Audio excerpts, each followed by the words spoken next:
Takže zdravím po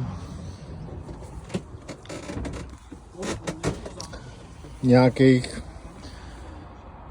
skoro 19 hodinách ve Splitu, Jsme tady na dálnici, nevím, proč to nejde zaostřit, tak zase jenom s Audiem. Takhle jsme ubytovaný v lodičce na parkovišti na dálnici a zjistili jsme, že nám nejde čerpadlo na vodu. Takže uvidíme, co vlastně jakoby bude dál. Nevím, proč mi ta kamera tak špatně zaostřuje. Už je to asi dobrý. Uvidíme. Utahaný prostě 19 hodin jízdy.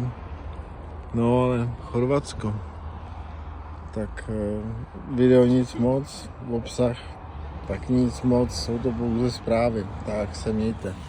Zdravím, držte palce.